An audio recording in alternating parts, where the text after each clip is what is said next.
Pemirsa, pemerintah resmi melarang sementara ekspor batu bara ke luar negeri lantaran pasokan terhadap PLN untuk pembangkit listrik tidak mencukupi. Bahkan peristiwa ini bisa mengakibatkan 10 juta pelanggan PLN terdampak karena pemadaman listrik. Lantas apa penyebab pasokan tidak terpenuhi? Hingga seperti apa agar peristiwa serupa tidak terjadi lagi? Guna membahasnya sudah terhubung melalui sambungan telekonferensi dengan Wakil Ketua Komisi 7 DPR RI, Maman Abdurrahman. Terima kasih Pak Maman Abdurrahman telah bergabung bersama kami dalam Prime Time. Ini kita lihat sebagai produsen batu bara terbesar ketiga di dunia, lalu kita mengalami krisis kali ini, yaitu krisis batu bara. Ini dari Komisi 7 sendiri melihatnya seperti apa, Pak Maman? Ya, terima kasih banyak Mbak atas undangannya, dan sebelumnya saya kasih disclaimer dulu, saya mohon maaf kalau saya persiapannya apa adanya karena memang ini mendadak sekali tadi undangannya dan lagi persiapan mau olahraga ya. Jadi karena saya menghormati berita satu, jadi ya saya harus sempatkanlah waktu.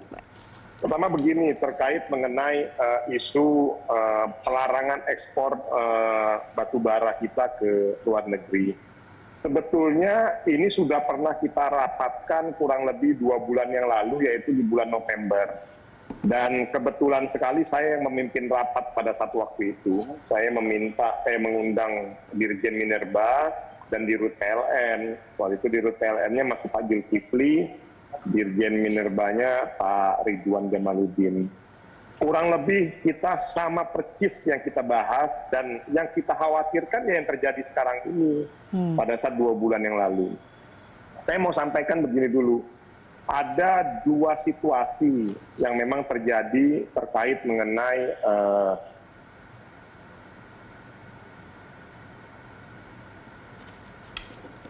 Pak Maman. Pertama, saya, halo. Ya, tadi sempat terputus Pak. Ada 2 situasi? Ya, ada 2 situasi. Situasi pertama begini. Negara kita ini lagi susah duit, Mbak. Lagi susah. Kita butuh mendorong peningkatan pendapatan negara dari semua sektor, khususnya dari sektor pertambangan dan energi kita. Artinya apa?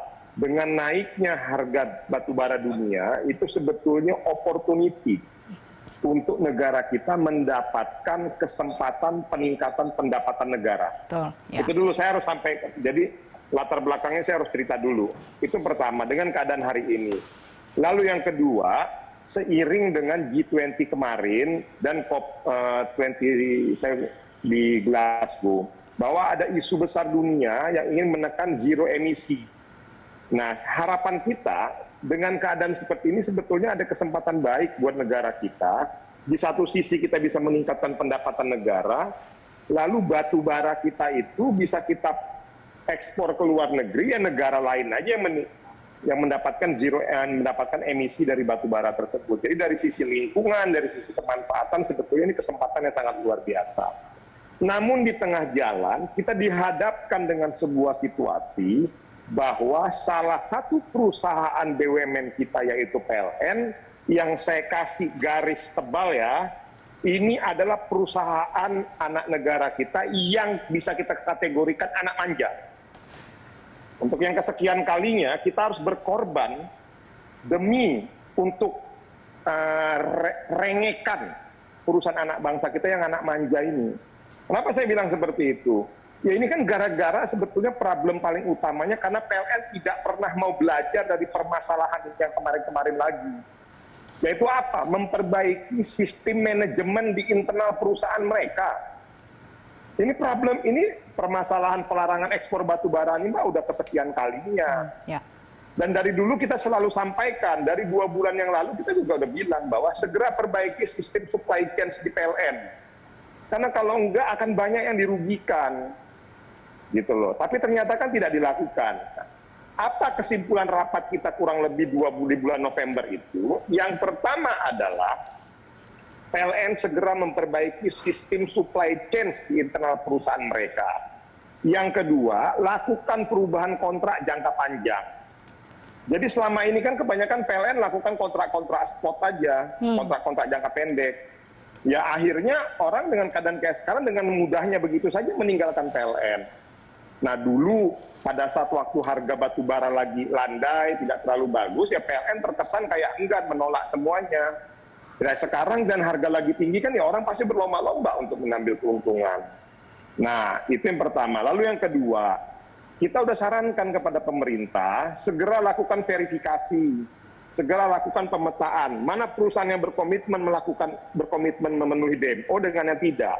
Kalau yang memenuhi DMO jangan dihabisi dong. Nah keadaan hari ini tidak fair. Maksud saya gini, yang ingin saya kasih catatan bahwa dulu 2 bulan yang lalu kita sudah menyarankan lakukan pola reward and punishment. Artinya apa?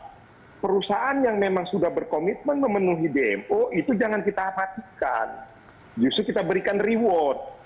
Nah perusahaan-perusahaan yang memang tidak memenuhi komitmen DMO ya harus kita berikan sanksi tegas, punishment. Punishmentnya berupa apa? Macam-macam. Pajaknya lah kita naikkan ataupun ada macam-macam lah, itu saya yakin pemerintah sudah memahami itu. Nah namun rekomendasi 2 bulan yang lalu kan tidak dijalankan, akhirnya berdampak seperti sekarang.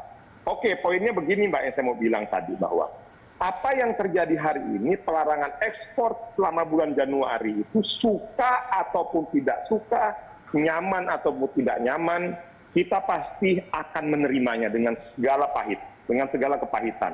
Artinya ini adalah sebuah situasi yang memang harus kita dukung. Ini adalah solusi jangka pendek. Nah pertanyaannya, masa iya sih kita mau jadi seperti keledai, terus jatuh terus di dalam lubang yang sama, nggak pernah mau belajar dari situasi ini?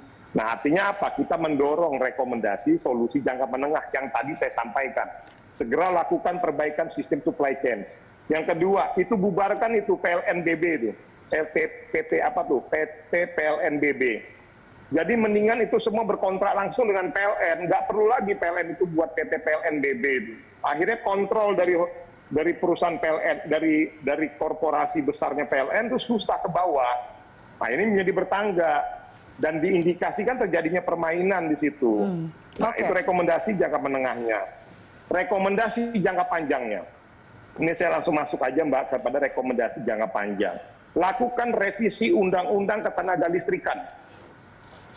Apa itu Undang-Undang Ketenagalistrikan terkait pasal pengusahaan? Ini sudah saatnya PLN sudah tidak boleh lagi memonopoli sistem kelistrikan, pengusahaan kelistrikan di negara kita. Harus diberikan kesempatan kepada semua pihak, baik itu perusahaan BUMN baru ataupun swasta, agar apa? Agar negara, pemerintah, dan masyarakat punya banyak pilihan. Tidak menjadi seperti sekarang. Pada saat ada masalah, kita jadi terkunci, Mbak. Karena PLN yang memonopoli seluruh sistem pengusahaan kelistrikan kita di seluruh Indonesia. Saya terakhir baru berkunjung ke Swiss.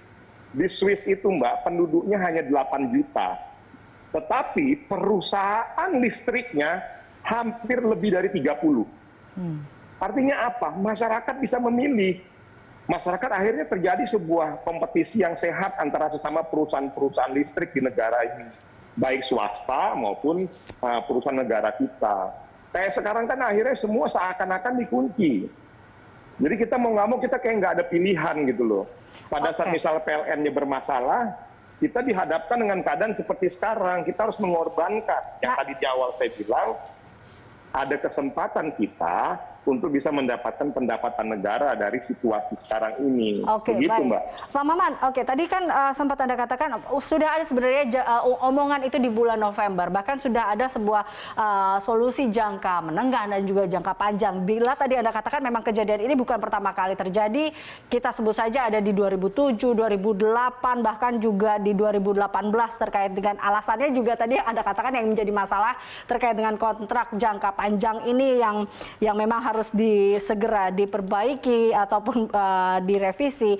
Nah, tapi Anda sendiri melihat bahwa segera hasil evaluasi yang sudah terjadi, pengalaman yang terjadi sebelumnya nampaknya juga tidak diindahkan seperti itu, atau apa yang sebenarnya terjadi, atau mengapa masalah ini terus terjadi berulang kali, Pak Maman, menurut Anda? Apakah memang harus ada pengawasan yang tidak terjadi, yang tidak terrealisasi kah, atau memang sanksi yang kurang tegas kah, atau seperti apa hingga akhirnya ini terus berulang dan akhirnya malah kita lihat di sini tentunya tidak menguntungkan bagi para masyarakat, juga di sini dirugikan, pengusaha juga dirugikan di sini, pemerintah juga dirugikan di sini. Tidak ada yang diuntungkan dalam hal ini. Iya Mbak, ini semua jadi seakan-akan kan kita dibenturkan.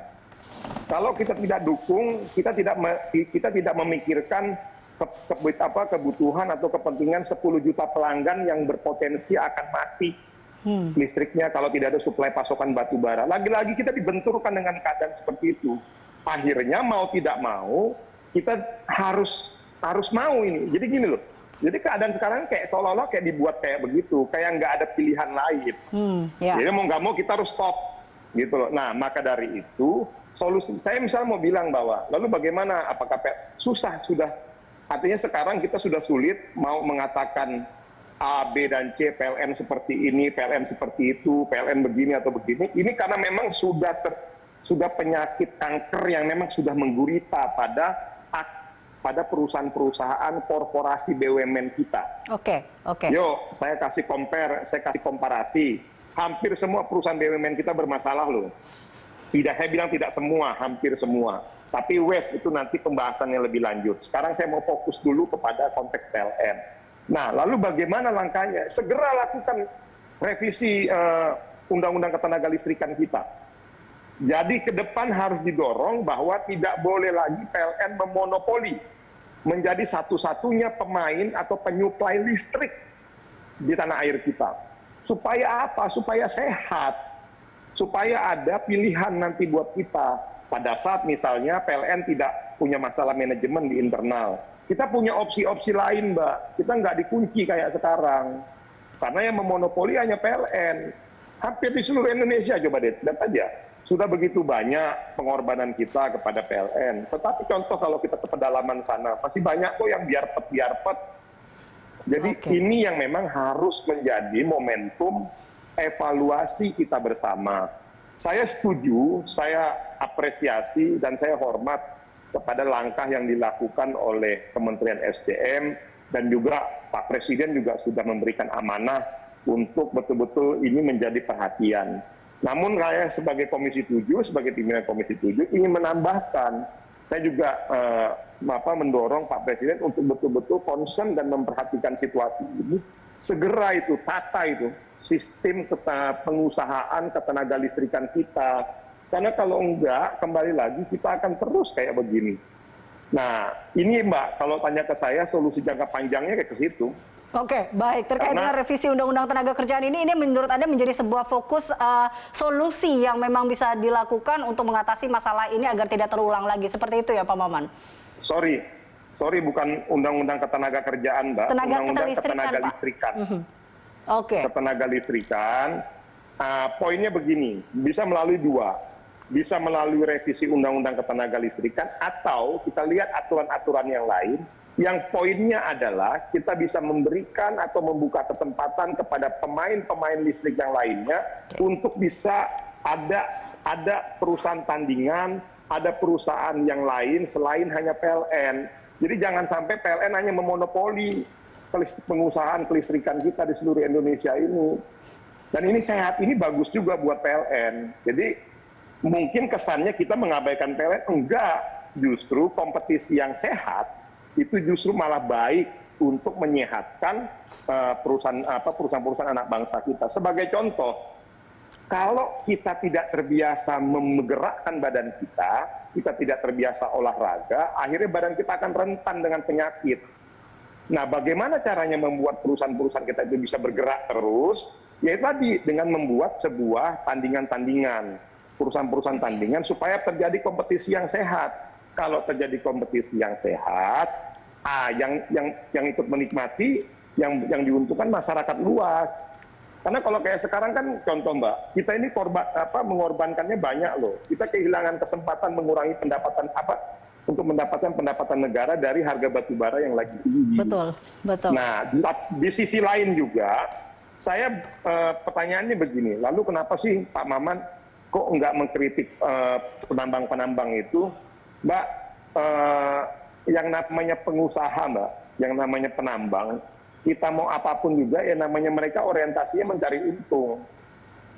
Nah, disitulah letak ketegasan kita sebagai pemerintah untuk melakukan, untuk mengatur, untuk membuat aturan-aturan supaya mereka ini tidak bablas. Ya, sekarang contoh begini, harga dunia kan lagi tinggi, di atas $100. PLN hanya mau terima kurang lebih di $70. Kenapa sih PLN tidak mau naikkan sedikit harganya? Nah, lalu PLN bilang, oh kita rugi nanti gini. Lah kan bisa dikurangi dari, PLN bisa melakukan perampingan ataupun upaya efisiensi dari operasional, alokasi anggaran-anggaran operasional yang lainnya, demi untuk menyelamatkan semuanya. Nah, ini kan juga itu jadi masalah. Oke, jadi banyak situasi, Mbak. Jadi banyak hal, maksud saya begini, tidak boleh juga PLN egois, hanya sekedar mau memikirkan PLN-nya saja, tanpa mau introspeksi ke dalam. Ingat loh, hari ini kita negara, pemerintah, dan kita sudah mau berkorban, mau memahami, mau mengerti mengenai kondisi hari ini.